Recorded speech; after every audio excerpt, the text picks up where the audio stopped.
Good morning everyone, welcome to our channel Roy family. সবাই কেমন আছো? আশা করি সবাই খুব ভালো আছো। আগের দিন রাত্রির থেকে আমাদের এখানে প্রচণ্ড পরিমাণে বৃষ্টি হচ্ছিলো। যারা যারা হালি শহরে থাকো তারা তারা জানো।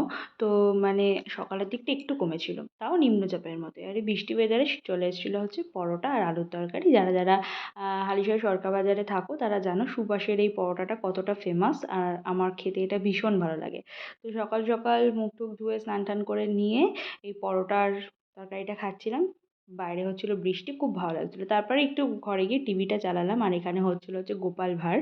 আর এই টিভিটা দেখতে দেখতে না ঠিক ছোটোবেলার কথা মনে পড়ে গেল, যে স্কুলে যেতাম না, স্কুলে না গিয়ে মানে খাবার নিয়ে কার্টুন দেখতাম, মানে কার্টুন দেখতে দেখতে আর কি খাওয়ার যে মজাটা ছিল সেটা আজকে একটু ফিল হচ্ছিলো। আর বৃষ্টি ওয়েদারে আমার প্রচণ্ড বিরিয়ানি খেতে ইচ্ছে করছিলো, তাই আজকে বাড়িতে বানানো হয়েছিল চিকেন বিরিয়ানি। এটা আমার মানে এটা স্পেশালি আমার বর বানিয়েছিল। খুব মানে খেতে তো দারুণ হয়েছিল, চিকেনটা দেখলে এত ভালো লাগছিলো খেতে, আর সাথে আলুটাও না খুব সুন্দর সেদ্ধ হয়েছিল। তো এই খাওয়া দাওয়াটা শেষ করলাম বৃষ্টির দিনের। এটাই ছিল আমার ছোট্ট মিনি ব্লগ। ভালো লাগলে সবাই লাইক কমেন্ট শেয়ার করো, সাবস্ক্রাইব করো, সাথে থেকো।